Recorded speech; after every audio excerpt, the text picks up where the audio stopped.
Empowered people make informed decisions that lead to living a life without regret. This is Sara Khaki and Shawna Woods from Atlanta Divorce Law Group, and this is the Happily Ever After Divorce podcast. Welcome to another episode of Happily Ever After Divorce podcast. This is Sara Khaki with Atlanta Divorce Law Group, and I'm joined by our very own managing partner, Shawna Woods. And our topic today is entrepreneur divorces.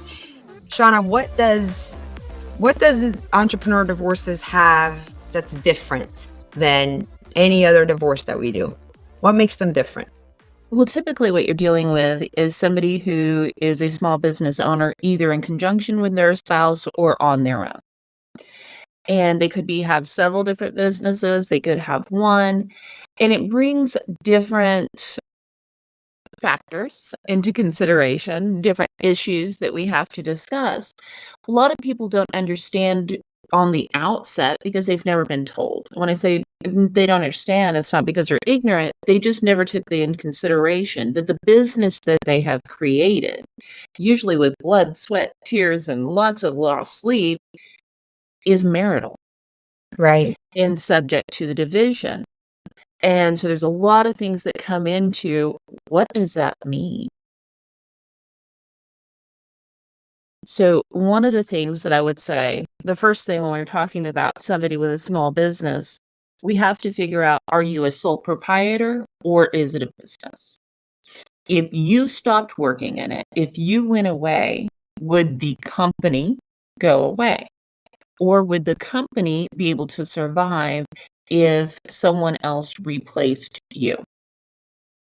So that's the first factor.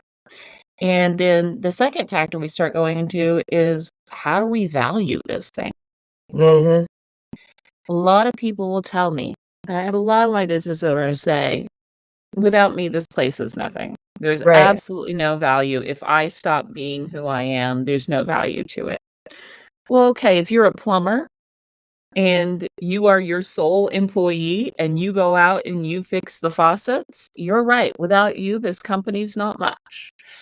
Except for there's probably a van and some equipment and maybe a list of clients or other things that you've acquired during the year. So it may have some value to it. When we have something, and I have one of these right now, where we have joint owners, so spouses are owners Right. of the business. There's a lot of considerations to go into it. One, are we going to keep the business and still operate as business partners? Most of you out there, and I'm going to challenge the entrepreneur, most of you out there do not have an operating agreement. Whether it's a business with your spouse, you're the chief person in charge, or you have partners. You either have a very loose operating agreement or you don't have anyone at all. And the first thing I'm going to do is get in touch with my colleague who would be a business attorney and say, we're going to need a really strong operating agreement if these two spouses are going to continue to operate this together. If we're going to divide it, are we actually going to be dividing the business like a Trader Joe's divorce? Right. Or are we going to have one person who's going to own the business? And if that one person is going to own the business, if that business is valuated in the millions, as it often is, do we have the capital in your other assets to buy the person out of the business? Or are we looking at structured payouts over several years? One of the biggest things that I think that I see is, although, and I have said this for years, Georgia is an equitable division state. Most courts start out saying, we think 50-50 is fair, and you have to give us a good argument why not. A lot of times when I have taken business divorces to court, they don't go with a 50-50 division. The divisions can swing wildly depending on who your forensic accountant is and what your evidence is in regard to the contribution of both spouses to this business. And I will say the evaluations piece of a business is quite critical. And who you're working with to get that evaluation is very important, because not all businesses get to benefit from the same type of evaluation. Um, the more a business is able to operate without its founder and owner, the evaluation goes up. So that's one factor. But also another big factor for evaluations is the type of industry you're in. Um, Industries that involve less people or more technology oriented, their evaluations go up and up and up. So I think that, sometimes you have somebody come in and their business is about to boom in a technology space. And that may have to be a big consideration for the divorce process, is a year from now, we could actually be looking at a completely different evaluation than we are today. So there's a lot of parts that goes into the evaluation. And I think that knowing that you're working with a team that understands business and understands that not all businesses get to enjoy the same kind of evaluations is critical, because we're looking beyond just what's in the operating account, beyond what was your gross revenue last year, what were your tax returns, what's your customer list. It can be a lot more involved than that. And sometimes evaluations can be crazy subjective. Depending on the business value you're talking about, could be a completely different framework depending on the industry you're talking about, depending on the market you're talking about. It could be a completely different framework. And the business evaluation can really just all of a sudden take over the entire divorce process. There's divorces that we had in our firm during COVID that the evaluations were wildly swinging from month to month, from one end to another end, to the point where nobody was comfortable settling. And it was almost like playing a game of poker on, do we take this to court or do we settle? Because nobody felt comfortable evaluating those types of businesses during the era of COVID. This was probably the worst time you could evaluate a business. It could either be highly inflated or incredibly undervalued. And then it just depends on as a business owner, if you're not sharing the business and you are the main owner of the business, obviously you want it to be undervalued. And if you're the person who is asking to get your equitable share of the business that's in your spouse's name, obviously you want it to be overvalued. So these strategies really, really have to be thought through carefully. Now, Shawna, one thing that I think is really interesting in entrepreneur divorces is the entrepreneurial's mindset in through this. Because if you're a true entrepreneur at heart, there's two conflicting feelings you have. One, the business is pretty close to an emotional, pretty close to, I mean, I'm not going to call it a child. I mean, I consider myself a business owner, as a founding partner of Atlanta Divorce Law Group. I will never say that I feel about the firm the way I feel about my children, but in a professional environment, as professionally as a child gets, that's how I feel about it. This is something I've created with blood, sweat, and tears, and preyed on, taken time away from my family to do. And so it is something that's very near and dear to your heart. And it takes a lot of personal development to not let parts of the business to feel personal to you, right? So there's that side of the story. But then the other part, the competing thing is, okay, if I'm truly an entrepreneur, I can always create. I can always make more. My time actually is money. How much do I give up to this divorce struggle? How much do I give up to this process of myself and to capture something that I'm not sure how much I'm going to get back, and it's in the control of somebody else, versus freeing myself up and doing the things I can control? Because one of the reasons entrepreneurs become entrepreneurs is that they want control and freedom over their own future and their income. And it is very difficult, I think, for an entrepreneur to all of a sudden to realize that something they have created could be decided upon and is in the hands of another person, which is a judge, which, close your ears, entrepreneurs. They don't know that much about business. They don't. Um, they not to the point that they probably have not gone through the blood, sweat, and tears and the emotional drainage that you've gone through and the nights in fear that you've gone through to build this business and the times where you weren't eating like you should have, you weren't paying yourself like you should have, you weren't getting quality of time with yourself or your family to take this idea and make it come into formation. They will never understand that spirit part of you. And to put it in the hands of somebody that is looking at it as black and white as a judge will it's very shaky. But as an entrepreneur, you also know that, man, do I just go and create something new versus do I walk away from something I've created that's now might be in the hands of a judge? And I think that emotional turmoil is very, very stressful for the owner of the business.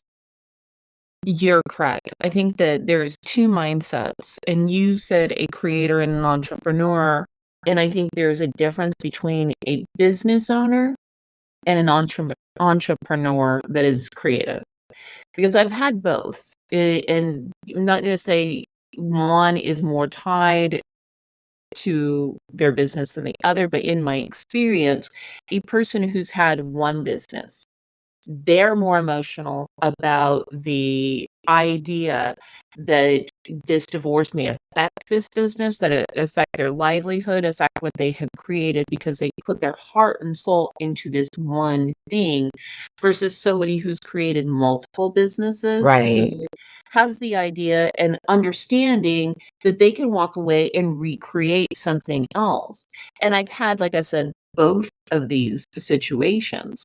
Now, to touch on what you were saying about the judge, and I do think that you explained it, and I agreed with you. When you first said it, I was like, there are a lot of judges out there who their past life as a lawyer was in business litigation. So they Mhm. understand your KPIs, they understand your QuickBooks, they understand the nature of businesses that are not like, I just had an appraisal on a house and I think this is what it's going to sell for. Businesses aren't that way, right? The ultimate decision of how much a business would garner would be if you could sell it. But most people don't want to sell their business. Most people want to keep getting the income for it. Getting the correct valuation is very important. Getting someone who's able to go to court and explain their valuation is extraordinarily important. And that's what we depend on our experts for.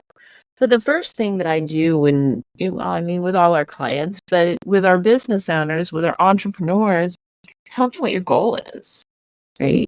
Tell me where your mindset is. Tell me where you want to be on the other side of this divorce. If it's to walk away with your business intact, let's focus on that.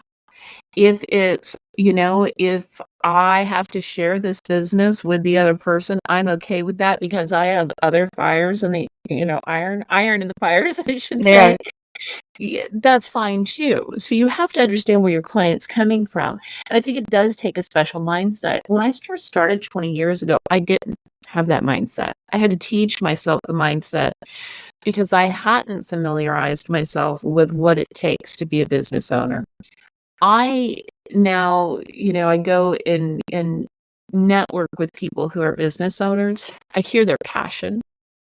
I listen to them. They are up, like you said, Sarah, 7 in the morning, 5 in the morning, out there every day, making sure that they can put food on the table or they maintain their financial wealth in a world that is always changing. Always changing, and that's the scary part. I think that's one of the things we talk about is, are you of the mindset that change scares you? And if it does, how do we overcome it? Because going through a divorce, things are going to change.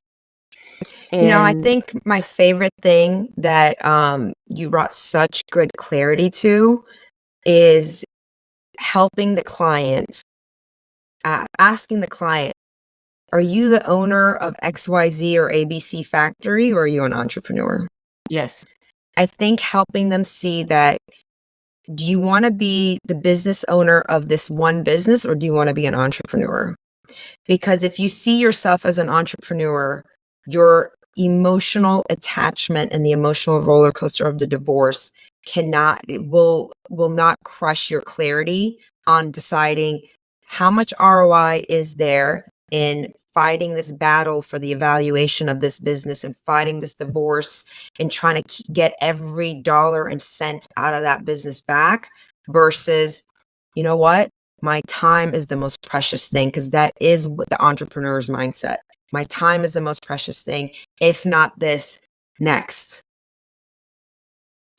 And quite frankly, there's no wrong answer. If you see No. yourself tied to the business, I have this client, a wonderful client that I really have enjoyed working with, who has a family business. His identity has been wrapped up in this family business since he was a child, and is extremely important for us to keep this intact, which we did. There's nothing wrong with that mindset, right? That was where his goal was. I have another client right now who sold a business and often creating another one, Right. right? That's their mindset. So it really is about your goals and us working with you to accomplish your goals. And I really do absolutely hands down love working with our entrepreneurs and our business owners. I think they're fabulous people who, once you talk with them a while, they're able to take their emotions back out of it and look at the bigger picture, because they've been doing that almost their entire lives. Yeah, I think that they're truly the creators of their lives. And a lot of them, just because of the nature of what they've gone through to build their business, they were forced to create so much personal development within that gave them clarity on who they are, what they're made of, um, what they're willing to do and what they're not willing to do, and what the price of their time and their sanity is to them. And the fact that you can always create more. Entrepreneurs, by nature of what they've had to create, understand that there is always an unknown, right? There is no such thing as a comfort zone. There is no such thing as having all the answers. We all live in the unknown. That is part of the tough skin that the entrepreneur had to create in order to create what they've created. And having that, it already sets you ahead mindset wise and going through divorce, because one of the hardest parts of divorce is just facing the unknown. And the entrepreneur, usually they naturally have that. Now, there's another side to the whole entrepreneur divorce story, and that's the spouse. That's the spouse who put in sweat equity along with the entrepreneur, right? And what we frequently see is there was at some point this joint vision together to build something together, and one spouse supported the other one to go and create this business, to go and on the entrepreneurial route or business ownership route. And maybe they decided to take on more at the home. Maybe they decided to work a full-time job in order for the entrepreneur to go and not be profitable for a while. Or maybe they were even supporting the entrepreneur's business, right? And what from a mindset perspective, what happens so often is somewhere the business had these two partners grow apart, because building your own business, becoming an entrepreneur, for better or for worse, it changes you, right? Because you have to dig deep and you have to uncover parts of yourself that are relentless, that are super resilient, that are tough, that can take a beating and still push through. And that comes at a price. That comes at a price of transforming you into a person who gets stuff done, who comes into a room and has answers and understand and starts realizing how their time is money. And so it's a transformative process. And if your spouse wasn't on that journey with you, the emotional journey of it and the personal development journey of it, at some point you may end up realizing that you've grown apart, and you may be leaving your spouse behind, or they may no longer want to be with you because they no longer recognize who you are. And it's so heartbreaking. I do find this to be very, very heartbreaking part of entrepreneur divorces because it started from a joint vision of what they were building, what they were supporting each other to build together. And I have a lot of entrepreneur friends, and I don't know many of them who never had this fork on the road, and some made it and some didn't. And obviously, since we're in divorce law, we're helping those who didn't make it.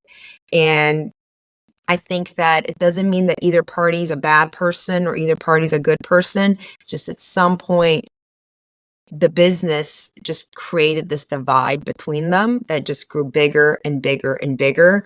And at some point, they may or may not be able to overcome it. But there is, we've represented the other spouse as well, right? The one who feels they got Oh, left behind. sure. Oh, goodness. I mean, I can tell you in my caseload right now, it's mostly business owners or their spouses that I represent, or entrepreneurs. Um, Wonderful woman who I represent right now, who's been married 30 plus years, raised 5 children. Um, she's employed, but primarily her job was to be that corporate wife, right? To not necessarily work in the business, but support all of the other things that go along with supporting a business. Don't worry about, I've got the household, you go take care of the business. I've got the kids, you go take care of the business. I've got your sick mom or dad, you go take care of the business, right? Doing all of that, what we call emotional labor, and a lot of time it is physical labor, that doesn't get a paycheck, right? But they are supporting the entrepreneur, they're supporting their business owner, and they too have contributed to this success.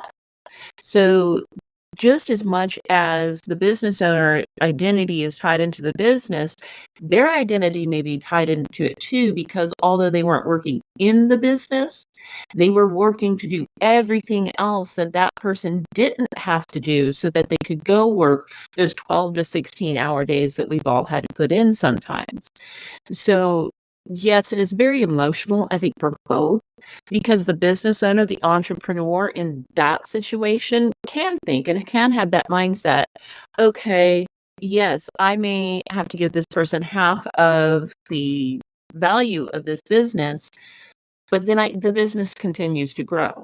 I still get more. I can still go out and create more because I have the credentials. I have the credibility with the people in the community.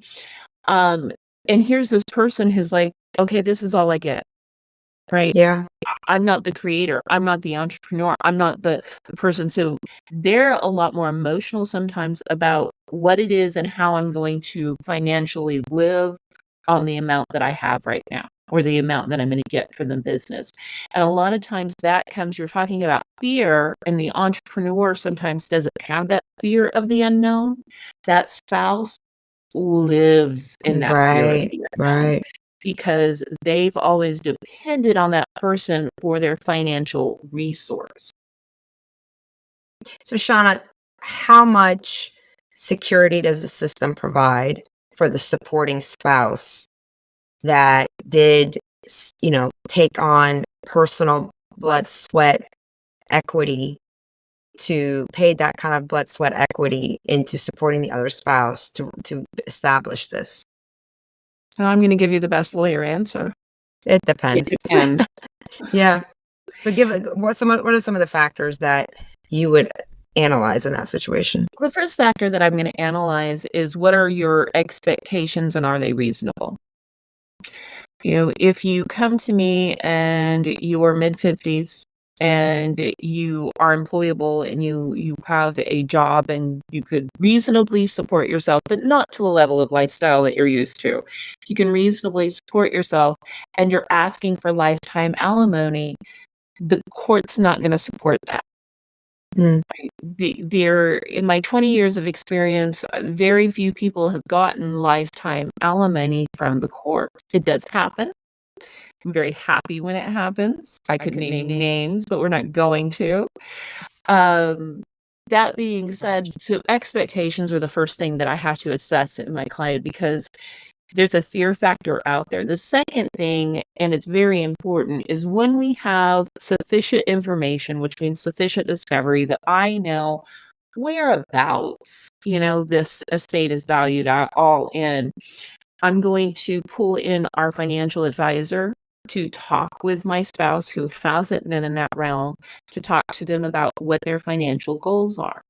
So when you talk about success, you have to talk about what your goals are because goals are always in conjunction with success. So I do think that it's very successful for many of the spouses when they have their expectations that are realistic. And that doesn't mean low at all. It just means realistic expectations. And having realistic expectations means removing the fear factor of saying, okay, if I only have $3 million between now and when I retire to live on, how can I invest this well so that I can continue to be that stay-at-home mom for my children, right? Or what is it I need to purchase for this house? What is the next step? So I do think that the court supports these spouses. It's just sometimes the spouses have expectations of continuing to have the whole financial pie when you're not going to have the whole financial pie. I mean, the other trouble I see is they have done a lot to emotionally support their entrepreneur spouse. They've encouraged them. They have stepped in and been the admin assistant when they needed to. They licked stamps for them when they needed to. They took on all the parenting at times, to free up the time of the entrepreneur spouse to go and build and create. But they may not fully understand the P&L and the cash balances. So what they see is, wow, here's a business that's grossing $6-7 million a year. This business seems to be doing well. It has 20 employees. It had this many customers. It has a good brand. It has a good name. Wow, we got to go to Hawaii last year, and we drive these cars, and he or she bought this or that, and they think all that equates to a business that has a substantial operating account, and it does not need to. A lot of businesses are just moving cash around from line of credit to operating to credit cards, and it's just a cash running machine and doesn't necessarily mean there is a substantial amount in the operating account, right? And there's some expenses involved that may just be tax strategy that has nothing to do with the actual operating account. And I think for the non-business minded spouse, that is very difficult to understand. And one of the most dangerous things I see is when they go hire a super litigious, super aggressive attorney that also doesn't understand business and just sees a massive business on the other side and says, "Ooh, we should go after this. You should get a huge payout out of this." And then we're 2 years into litigation and we've blown up the entire future nest egg and blown up the whole pie for both parties included, by the way, because we didn't have business-minded people advising on either side. Absolutely. I call it sometimes when the spouse is saying, but we bought a $150,000 car straight with cash. Okay. Did you do that all the time? Was this a yearly thing? Was this a 5-year thing? Was this a one-time thing? The ebbs and flows of business. And yes, I will tell you a lot of times, another thing I have to do for my entrepreneurs and my business owners is get them with a good CPA. Right, Because a lot of them are not understanding how to successfully run the business. They can create it, but they don't know right. how to successfully run it. And their books are not clean. Their books aren't clean, and it looks like they're robbing Peter to pay Paul. Right. And And they're behind on taxes. all the other spouse knows is they've always been able to afford everything. Well, can they afford everything in 2 households? And the answer is probably no, Right. right? You hit on something that's so very important, and I just want to emphasize this so much. The other attorney in an entrepreneur or a business divorce is very important. And sometimes you just have to go, I'm sorry, we're going to have to take this to court because they're advising your spouse poorly. Mm-hmm. And it's unfortunate. Either they don't understand the business, they don't understand the books, or they don't understand the law around it and what can be separate property versus marital property or inheritance versus marital property. And trying to explain that to either a green attorney or an attorney who just is not well versed in business divorces, their eyes get big. Oh goodness, they're seeing these great big dollar signs and they've overpromised their client. It's almost impossible to walk somebody back down from an overpromise Oh because my they gosh. just feel like they're getting the short end of the stick, no matter how much they get. Right. Right.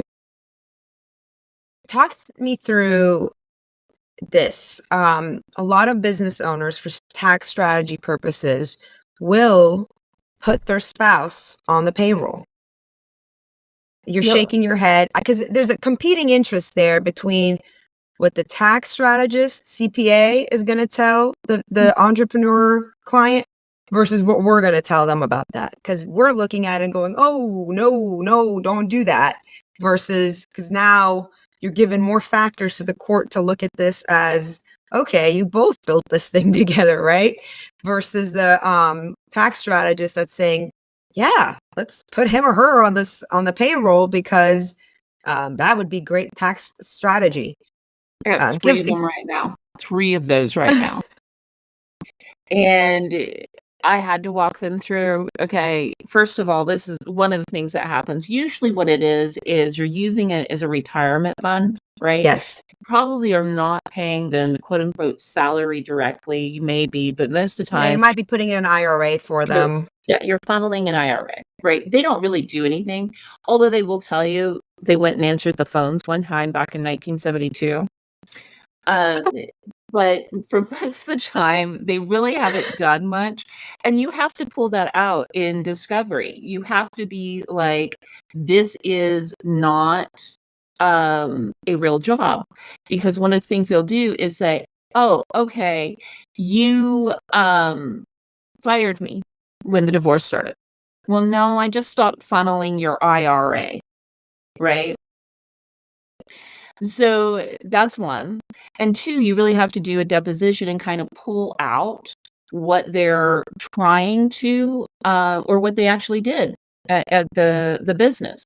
And then you may have to identify different workers there and ask those workers, so on and so forth. So yes, it is. It definitely raises a unique issue, but not all that unique. What you don't want to do is this one case that I had. Please do not put the business in someone else's name Oh God. for tax purposes.